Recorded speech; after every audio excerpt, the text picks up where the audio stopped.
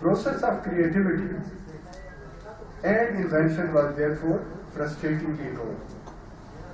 Naturally, change from one stage of individual and social life to the next stage was also lazy and stretched over centuries.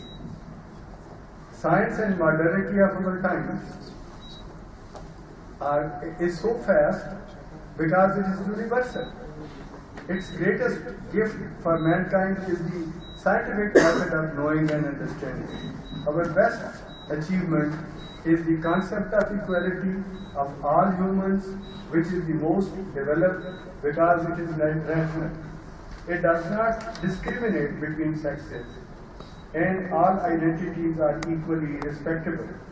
It is the natural result of our rationality and science which created the communication revolution. Today's internet has given you immense ability to share knowledge and evolve into a better society if you wish. In fact, the march of mankind to surer survival has started at a pace that was never imagined. Humans have dreamed for millennia what 3 centuries of recent history have more than produced. It is in this sense that I say it is the start of history.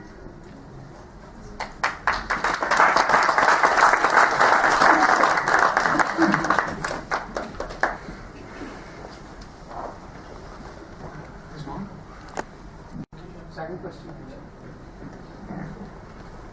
Either. Yeah.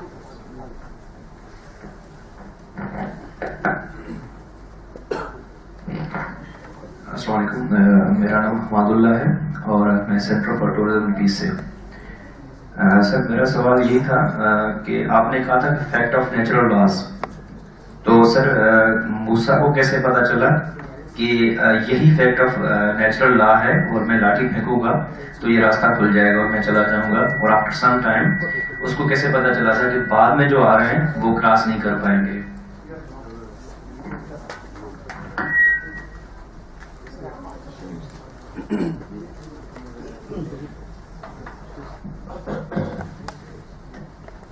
بسم اللہ الرحمن الرحیم. ان سوالوں کے جواب سے پہلے میں کچھ عرض کرنا چاہوں گا، کیونکہ بہت ساری ہمارا جو اسلامک لبرلزم یا اسلامک ریشنلزم یا ریشنل ہسٹری ہے، اس کے بارے میں بہت ساری سٹوریز ہم نے خود بنا لی ہیں اور ان سے ہم ہٹنے کو تیار نہیں ہیں. ایک تو یہ کہ غزالی پہ اینڈ ہو گیا، اور دوسرا یہ کہ ابن رشد کی مخالفت ابن حنبل نے کی. تقریباً 4 صدیوں کا فرق ہے. ابن رشد 11ویں صدی میں ہے اور حنبل جو ہے وہ 7ویں صدی میں ابن حنبل. تو ہماری جو ہم جب ریشنل بننے کا دعویٰ کرتے ہیں تو ہمیں کم از کم اپنے جو فیکٹس ہیں ان کو صحیح کرنا چاہیے. غزالی فرسٹ مسلم تھنکر ہے جنہوں نے گریک لاجک کو اصول الفقہ کا حصہ بنایا. انہوں نے انٹروڈیوس کیا کہ لاجک ہونی چاہیے اصول الفقہ میں. اس کا یہ مطلب نہیں ہے کہ غزالی گریک لاجک کے یا گریک فلسفی کے فالوور تھے، بلکہ انہیں گریک تھنکنگ میں یہ سب سے اچھا ٹول نظر آیا تھنکنگ کے لیے، جس کو انہوں نے پھر اس میں استعمال کیا.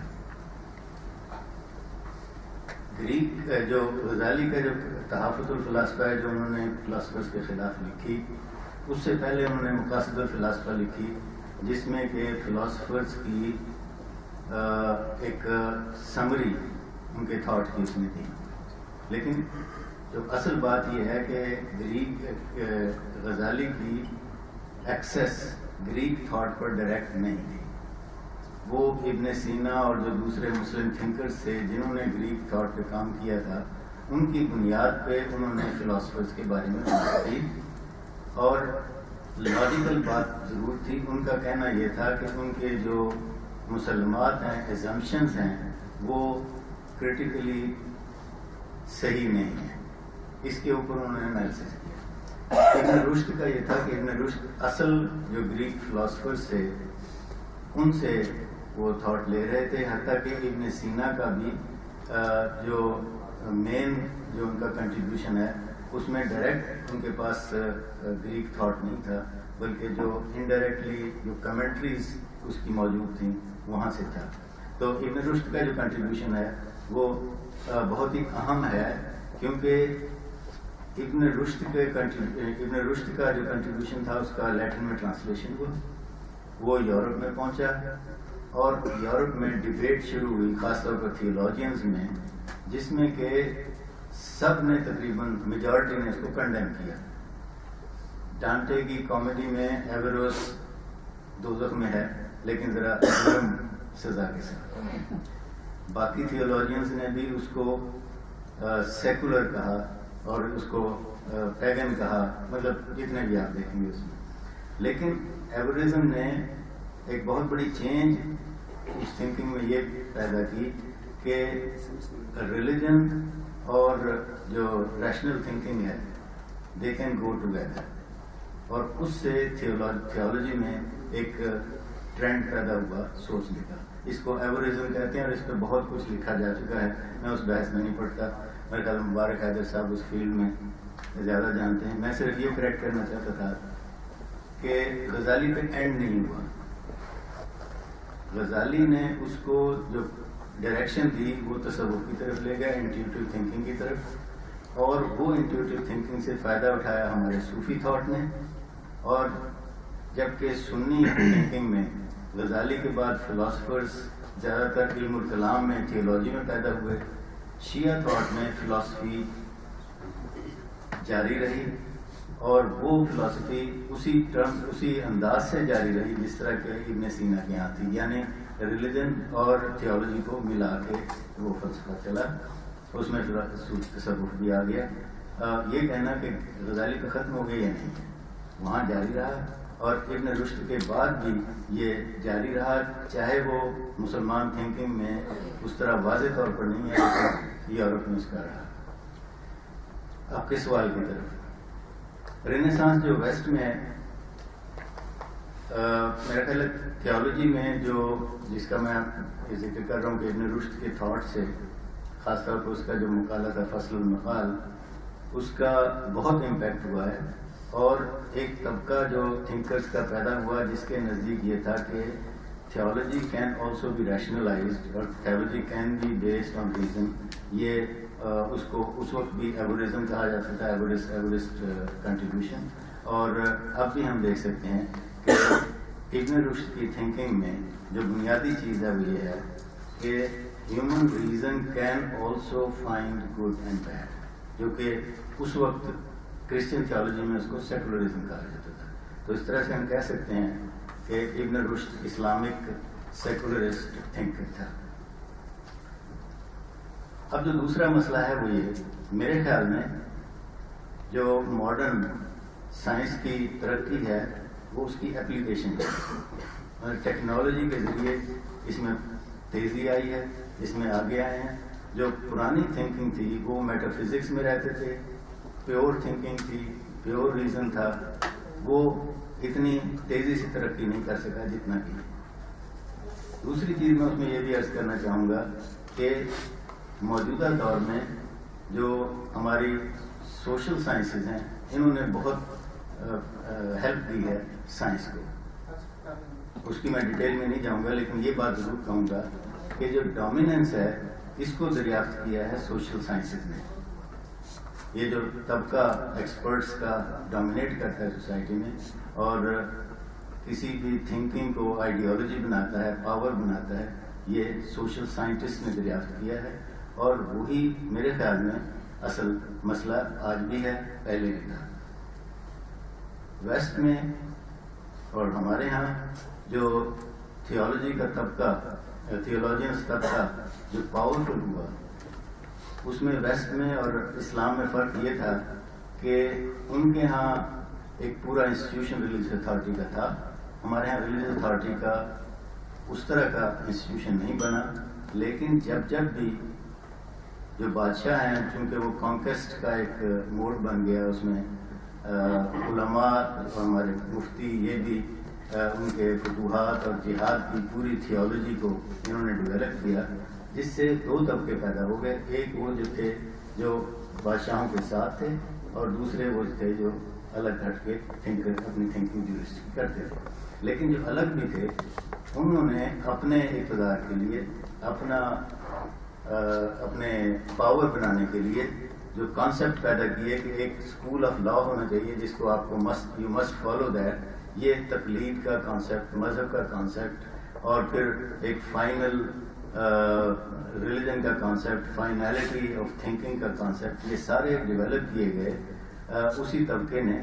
لیکن وہ اس سارے کے باوجود وہ نہ تو پوپ بن سکے نہ وہ ریلیجس اتھارٹی بن سکے. اس کی وجہ سے ہمارے ہاں جو ڈیولپمنٹ ہوگی آئندہ بھی اور اب بھی جو ہو رہی ہے وہ ریلیجس ڈیولپمنٹ اس طرح کی نہیں ہو سکتی. ہماری سوسائٹی اس کو اس طرح ایکسیپٹ نہیں کرے گی. جو پاکستان میں ہوا ہے وہ یہ کہ پاکستان کی جو سیاستدان ہیں، جو ہمارے طبقہ ہے جو حکومت کر رہا ہے، جو بیوروکریٹس ہیں، آرمی ہے یا سیاستدان ہیں، انہوں نے اپنے مسائل کو حل کرنے کے لیے علماء کو آگے بلایا. جب بھی کوئی مسئلہ آتا تھا علماء کو بلاتے تھے. اس وقت بھی ہزارے کا مسئلہ، ہزارہ کے جو کچھ تو خون ہو رہا ہے اس کے مسئلے میں علماء کو بلا لیتے ہیں. اس سے علماء کا طبقہ زیادہ پاورفل ہوتا چلا جا رہا ہے. اس کے دوسرا جو طبقہ ہے، دوسرے جو سیاستدان ہیں، دوسرے جو تھنکرز ہیں، وہ کمزور ہوتے جاتے ہیں.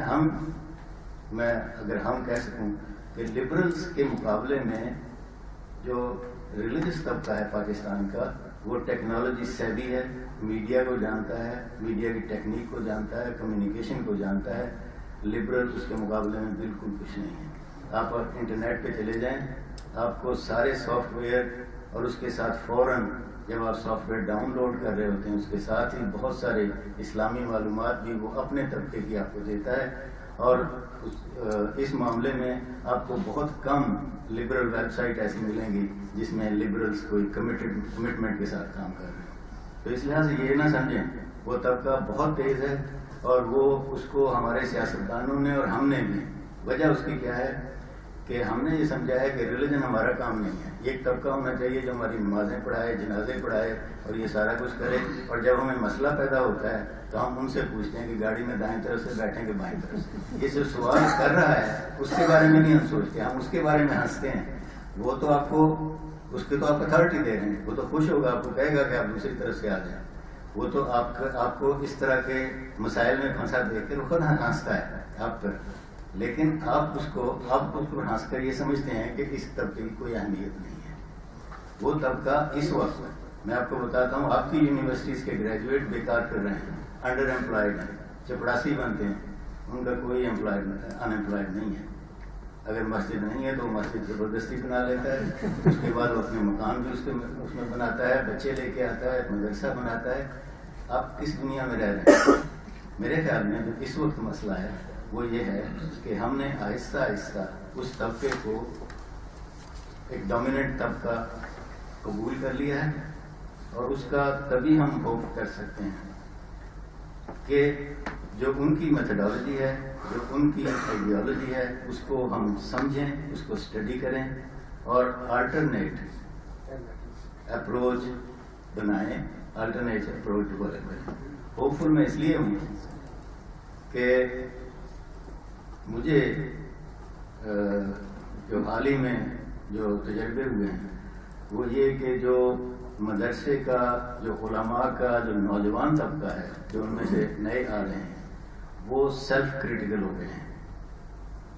وہ اپنے اصولوں پہ، اپنے اداروں پہ تنقید کر رہے ہیں، سوچ رہے ہیں. جب یہ سوچ پیدا ہو جاتی ہے تو اس کا مطلب ہے کہ چینج آنے والی ہے. لیکن اگر سوسائٹی اس چینج کو آنر نہیں کرتی، اس کو ریکگنائز نہیں کرتی اور ان کو موقع نہیں دیتی ان وائسز کو جو کہ ابھر رہی ہیں، پھر ہم اسی دلدل میں پھنسے رہیں گے جس میں ہیں. تو آئی ایم ہوپ فل. اور اس میں جو آپ کو کرنا ہے وہ یہ کہ ضروری نہیں کہ آپ درس نظامی پورا پڑھیں، لیکن بیسکس جو ہیں ریلیجن کی آپ اس میں بلیو کریں نہ کریں، آپ پریکٹس نہ کریں، لیکن آپ کو پتہ تو ہونا چاہیے جن کے ساتھ آپ بات کر رہے ہیں اس میں جو ٹرمینالوجی استعمال ہو رہی ہے، جو ریزننگ استعمال ہو رہی ہے وہ ہے کیا. ہم نے اس کو ٹوٹلی ان کے ہاتھ میں رکھا ہوا ہے اور پھر جب موقع آتا ہے ہم کہتے ہیں یہ ان کا کام ہے. ظاہر ہے کہ جو ہوگا ہمارے ساتھ. آپ کا سوال جو حضرت موسیٰ کے بارے میں وہ بہت دلچسپ ہے اور واقعی ایسا ہے جس پہ سوچنے کی بات ہے. میرا اس میں جو ریئیکشن ہے، اگرچہ بات تو سر سید سے پوچھنی چاہیے کیونکہ انہوں نے کلیم کیا کہ یہ ایک سائنٹیفک فینومینن ہے، لیکن کیا حضرت موسیٰ کو یہ فنومینن معلوم تھا کہ نہیں؟ میرے خیال یہ سوال تب پیدا ہوتا ہے جب ہم یہ سوچ لیں کہ حضرت موسیٰ یہ سوچ کے چلے تھے کہ یہ فنومینن ہے اور میں بچ جاؤں گا. اگر یہ سوچ کے آپ چلتے ہیں پھر تو ٹھیک ہے، لیکن میرا خیال ہے حضرت موسیٰ ایسا نہیں سوچ رہے تھے. وہ تو ایک ریزالو کر کے چلے تھے کہ ہمیں اس میں سے نکل جانا ہے. اور بہت سارے ایسے مواقع آتے ہیں جس کو ہم معجزہ نہیں کہتے، لیکن ایسے واقعات ہوتے ہیں کہ جہاں ایک آدمی ریزالو کرتا ہے اور پھر اس کو ایسے حالات مل جاتے ہیں. سب کو نہیں ملتے لیکن کچھ کو ایسے حالات مل جاتے ہیں. تو میرا خیال ہے حضرت موسیٰ کے بارے میں یہ سوال اس وقت کیا جاتا ہے جب ہم یہ سمجھیں کہ حضرت موسیٰ آج کے زمانے کے لیڈر تھے کہ وہ کبھی ایسی غلطی نہیں کریں گے جس میں ان کو نقصان ہو، اور وہ کوئی ایسا قدم نہیں اٹھائیں گے جس میں ان کو فائدہ نہ ہو. تو میرا خیال ہے ان کے بارے میں شاید ایسا سوچنا ممکن ہے. Questions?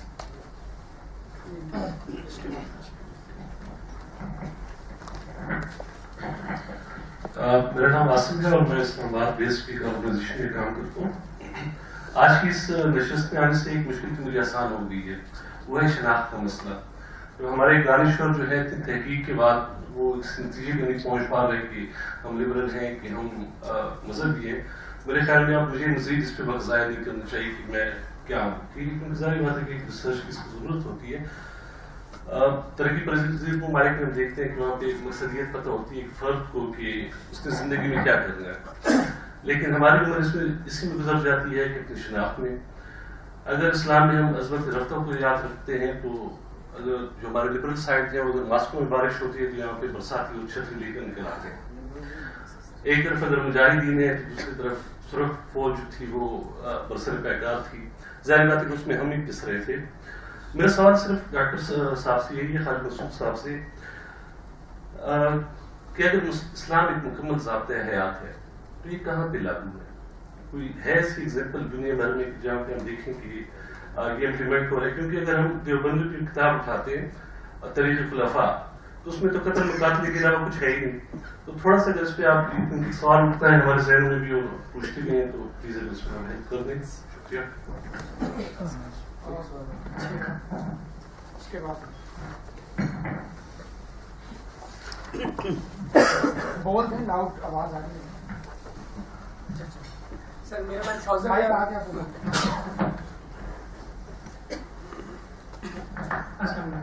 میرا نام شوزر ہے اور ویسٹرن ڈیفینس یونیورسٹی سے. مبارک حیدر صاحب سے سوال ہے کہ سر نامعلوم کی تلاش جو انسانی سرشت میں شامل ہے، جب اس سفر میں پہلے سے رائٹ شدہ عقائد کا رد کیا جاتا ہے تو یہ فکری ارتقاء کے سارے معاملے میں ایک لاجانیت اور ایک بیزاری کسی کی کیفیت پیدا ہو جاتی ہے. اس سے بچاؤ کس طرح میں؟ اور خالد مسعود صاحب سے میں پوچھنا چاہوں گا کہ یہ اسلام کے عالمگیر اور آفاقی پیغام ہونے میں جو رکاوٹ کے عناصر ہیں وہ کیا ہو سکتے ہیں؟ کیا ثقافتی اختلافات نے بھی اس سارے معاملے کو جنم دیا ہے؟ اور پاکستانی معاشرے میں جو انتہا پسندی جو بڑھ رہی ہے اس میں اس کی وجوہات میں فی نفس ہی مذہب کی کون سی تصویر جو ہے وہ قصوروار ہے آپ کے خیال میں؟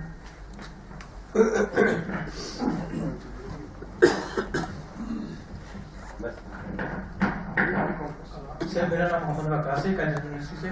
تو میرا سوال ہے کہ اسلام کوئی بھی ریلیجن جو ہے میریکلز پہ بہت بیس کر رہا ہے، لیکن اگر ہماری سائنس یا کوئی ریشنل اپروچ میریکلز کو ایکسپلین نہیں کر پا رہی تو کیا مجھے میریکلز پہ بلیو رکھنا چاہیے اور اپنا سائنس یا اپنی ریشنل اپروچ کو اس طرف لے کے جانا چاہیے کہ میں اس میریکلز کی ریزنز ڈھونڈ سکوں، یا اگر ہماری لائف ٹائم میں یا وہ سائنس ہم اس لیول پہ نہیں پہنچ سکتے تو میں میریکلز کو ریجیکٹ کرتا جاؤں؟ سر ڈاکٹر خالد آپ کا ایک سوال آپ کی طرف. میرے لیے تو آپ نے جو سوال کیا اسے آپ تھوڑا دوبارہ فارمولیٹ کریں. میں یہ جو نامعلوم کی تلاش ہے جو انسانی سرشت میں جب ہم اس میں پڑھتے ہیں اور وہ فکری ارتقاء کا ایک معاملہ چلتا ہے اور اس کے بعد پہلے سے جو آپ کے عقائد ہوتے ہیں ان کو آپ رد کرتے ہیں تو اس کے بعد ایک بیزاری اور لایانیت کی کیفیت پیدا ہو جاتی ہے انسان میں کہ یہ بھی جھوٹ ہے، یہ بھی جھوٹ ہے، یہ بھی جھوٹ ہے، اس میں بھی سکم ہے، اس میں بھی سکم ہے، چاہے وہ مذہب ہو، چاہے وہ مارکسزم ہو، چاہے وہ امپیریلزم ہو. اور وہ ایک شناخت کا جو ایک وہ بیزاری اور لایانیت سی پیدا ہوتی ہے، اس سے بچاؤ کس طرح کیا جا سکتا ہے؟ ہاں اس میں میرا موقف بڑا کلیئر ہے، میں اس میں کوئی زیادہ الجھن نہیں. جو اسپرچل سائڈ ہے نا ریلیجن، اس کو چھوڑنے کی ضرورت نہیں. اگر آپ بلیو کرتے ہیں کہ یہ میری پرسنل میرا ریلیشن شپ ہے میرے خالق سے اور کائنات سے، یا جو بھی اسے آپ نام دیں، تو اس کو ہم کہتے ہیں پرسنل گاڈ. پرسنل گاڈ اسی لیے رکھا ہے دنیا کی اکثر آبادیوں نے کہ وہ خلا جو جسے بہت پہلے الفارابی نے جسے ایکسپٹ کیا کہ عام آدمی کے لیے مذہب رہنے دے، یہ کہا انہوں نے، اور آج کے دور میں بھی کئی تھنکرز نے یہ کہا. تو اس کی وجہ یہ کہ وہ خلا عام آدمی اپنے اندر اتنا فیل کرتا ہے کہ اس کے لیے زندگی مشکل ہو جاتی ہے. اور ایک لیول آپ کے انڈرسٹینڈنگ کا، آپ کے علم کا، آپ کے ایمان کا وہ آتا ہے جہاں آپ کا ہر نئی چیز کو ڈھونڈنا کا خود ایک بہت بڑا ایمانی عمل ہو جاتا ہے. اور اتنی خوشی اور تشفی اس میں ہوتی ہے کہ جب آپ چیزوں کے پیچھے چھپی ہوئی حقیقتوں کو دیکھتے ہیں تو وہ ایک ایسی مسرت ہے جو آپ کو سرشار کر دیتی ہے کہ میں نے اپنے ہونے کا کوئی کام کیا ہے. اس کے مقابلے میں ایک عام آدمی جو اس سرشاری میں نہیں آتا، اسے کوئی ممانعت نہیں کہ وہ اپنے پرسنل گاڈ کے ساتھ رابطہ رکھے. اس میں کوئی کنٹرڈکشن نہیں ہے. یعنی اگر وہ سوچتا ہے تو اس کا برین ہے اور اس کا ایک سب کانشیس یا انکانشیس وجود بھی ہے، تو دونوں میں کوئی تضاد نہیں ہے، بشرطے کہ وہ اتھارٹی جیسے صاحب نے بار بار یہ بات کلیئر کی کہ وہ اتھارٹی، میں نے بھی کافی اس پہ آپ سے بات کی ہے، وہ اتھارٹی ایک طبقے کی جو ہے نا وہ بیچ میں نہ لائی جائے. یہ آدمی اگر بیٹھنا چاہتا ہے گاڑی میں تو آرام سے بیٹھ جائے، اس کو کوئی دقت نہیں. 5 وقت نماز بھی پڑھ رہا ہے، پھر وہ یہ بھی چاہتا ہے کہ ثواب کی ایک اور ٹوٹلی کہاں سے ہے، تو یہ آدمی تو کبھی بھی نہیں سیکھ سکتا. اس حد تک جو گاڈ ہے کہ جو ایک آرگنائزڈ ریلیجن سے آپ نے جا کے اتھارٹی لے لی، وہ اس کو ہم اپوز کرتے ہیں.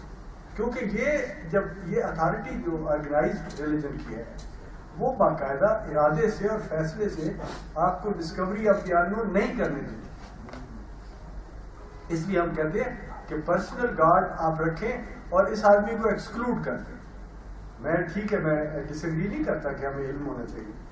میں نے بغارت مبالغے میں تہذیبی نرگسیت میں پوری آیات کے ساتھ، سیاق و سباق کے ساتھ، ہسٹری کے کانٹیکسٹ میں پوری ڈسکشن کی ہے، اور مجھے کانفیڈنس ہے کہ مجھ سے میرے ساتھ کوئی بندہ آ کے مولوی کو عالم سے بڑا عالم نہیں ڈیبیٹ کرے گا ان ایشوز کے اوپر. اسی لیے چپ کر گئے، اس کے اوپر کوئی بات نہیں کرتے. اتنی بڑی چیلنجز والی کتابیں ہیں دونوں، لیکن پورے ملک میں ایک عالم یا ایک کوئی مفکر نہیں جس نے چیلنج کیا ہو کہ بکواس کرتا ہے.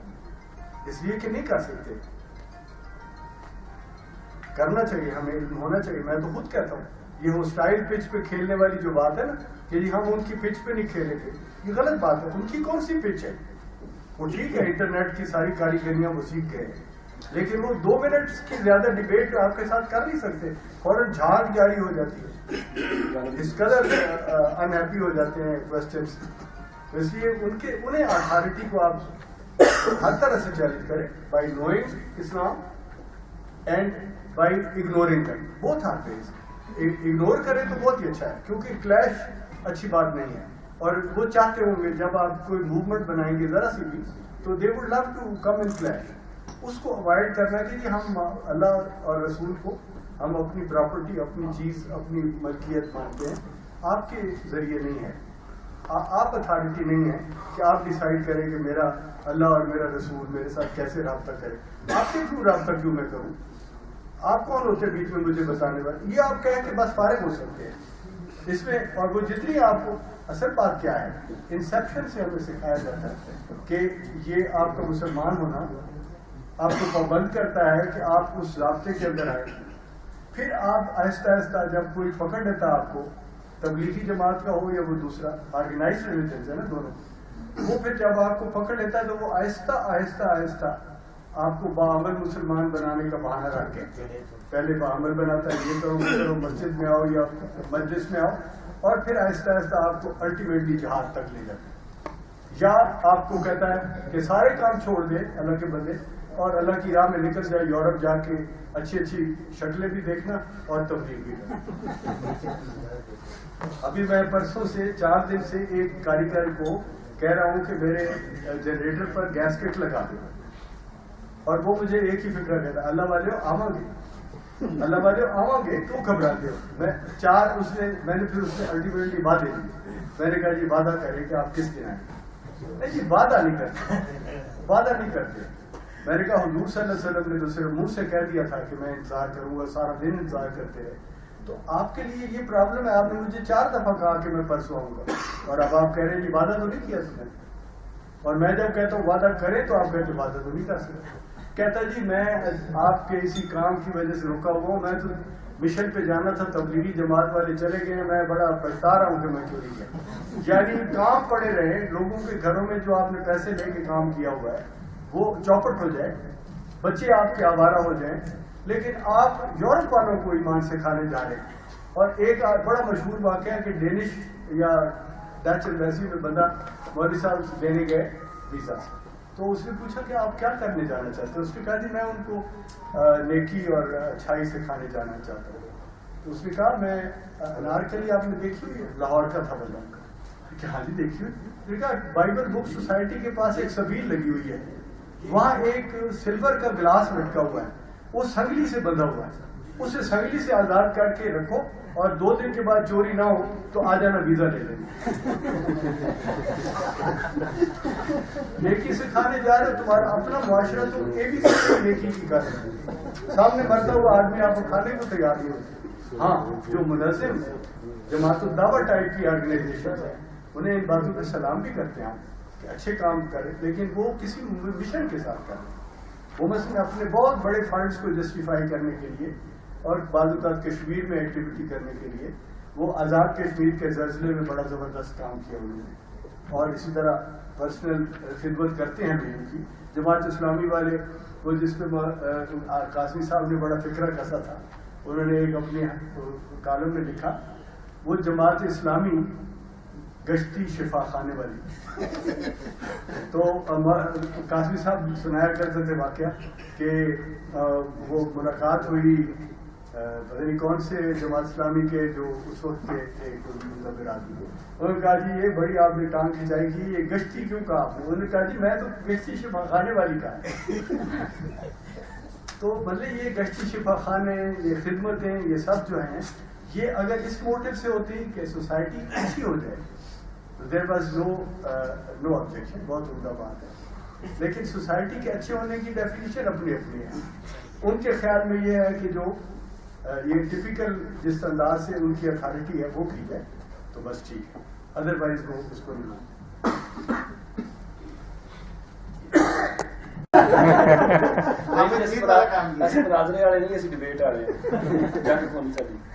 نہیں وہ ڈبیٹ کا جو پاکستان میں مطلب ہے وہ ٹاک شوز میں نظر آتا ہے.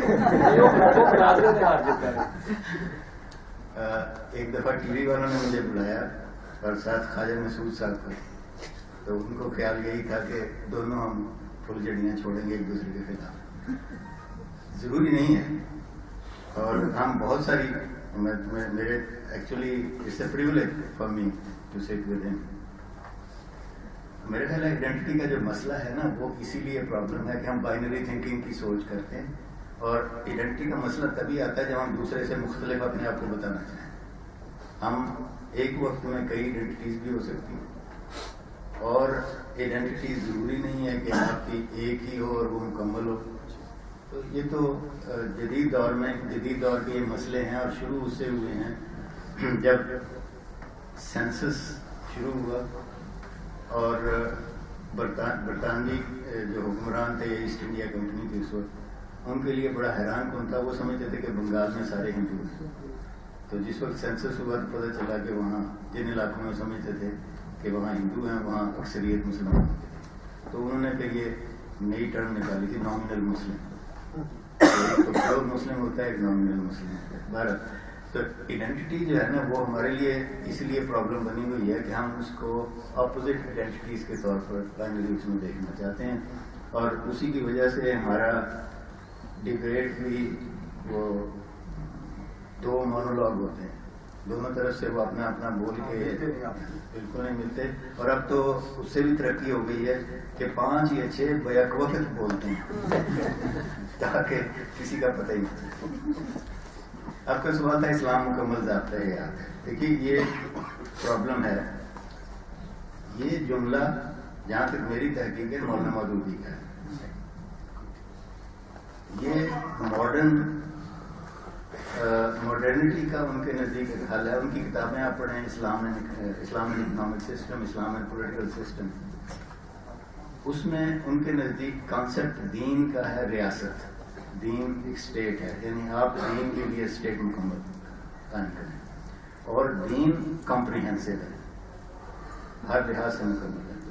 اس کی بحث میں انہوں نے یہ جملہ کہا تھا جو ہم نے سب نے قبول کر لیا کلمہ کی طرح, اسلام مکمل ضابطہ حیات ہے.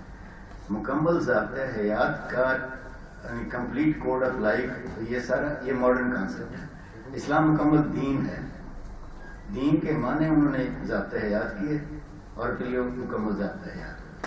تو میرے خیال ہے یہ اس کی جو کمپریہنسونیس ہے, اس میں بہت لمبی بات ہو جائے گی, لیکن میں مختصر یہ کہوں کہ سب سے زیادہ فقہ میں یہ بحث آتی ہے کہ ہر چیز کے لیے قانون ہے, ٹھیک ہے. اس میں کرمنل لا مکمل نہیں ہے, کمرشل لا مکمل نہیں ہے, کانسٹیٹیوشن پہ بالکل بحث نہیں ہے. بہت سارے ایسے مسئلے ہیں جن پہ فقہ کچھ نہیں کہتے. وجہ اس کی کیا ہے کہ ان کے نزدیک یہ مسائل نہیں تھے. ان کے نزدیک کانسٹیٹیوشن اور یہ سب جو تھا نا, یہ تعلق رکھتا تھا پولیٹیکل تھیوری سے. اس کے لیے الگ کتابیں لکھتے تھے, اور اس میں جو بھی ہسٹری میں جو ہوتا رہا اس کو انہوں نے ایکسیپٹ کیا.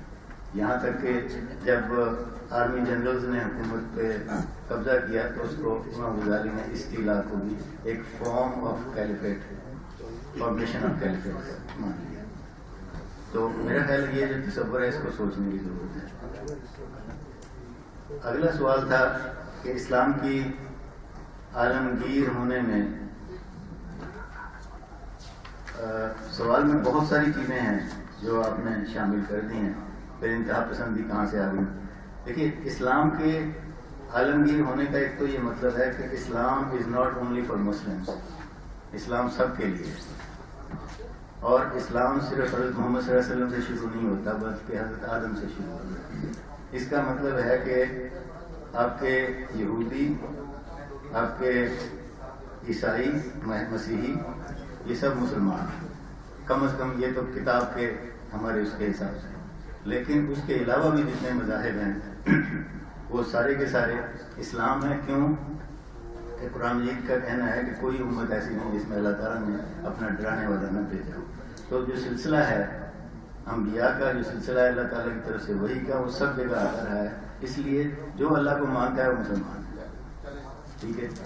ایک تو اسلام کے عالمگیر ہونے کا یہ مطلب ہے کہ ہم صرف مسلمانوں کو نہ کہیں کہ یہ صرف مسلمان اسلام کے قائل ہیں. سارے مسلمان ہیں اور سارے اسلام کے قائل ہیں. ایک تو یہ ہے مانا. دوسرا, عالمگیر کا یہ مطلب ہے کہ آج کے زمانے میں عالمگیریت جو ہے وہ یہ مانا نہیں کہ آپ کا سب پہ غلبہ ہو, بلکہ یہ ہے کہ اس وقت جو ڈائیورسٹی ہے اس میں آپ جینا سیکھیں.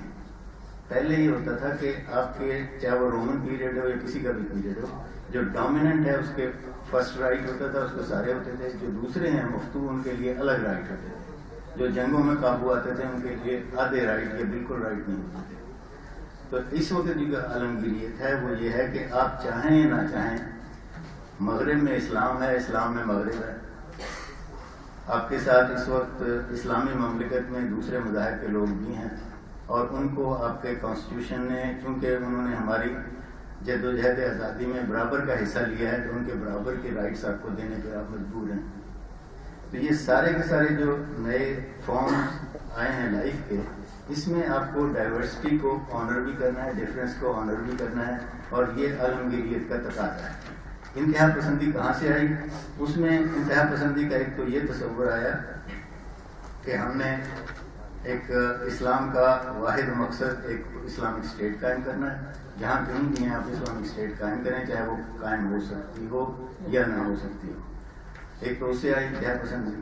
دوسرا, اس کی انتہا پسندی اس سے آئی کہ آپ کے پاس سب چیزوں کا حل موجود ہے، مکمل دین ہے، مکمل ضابطہ حیات ہے، آپ کو کسی دوسرے ضابطہ حیات کی ضرورت نہیں ہے، آپ کسی کے محتاج نہیں ہیں، جو کچھ بھی آپ کے پاس ہے.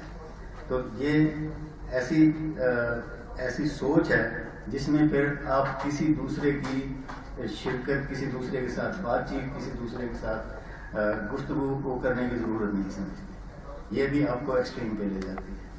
پھر اس کے ساتھ یہ ہے کہ جو آپ کی سوچ ہے اس کو آپ نے میٹافزیکل اور مذہبی بھی بنا دیا.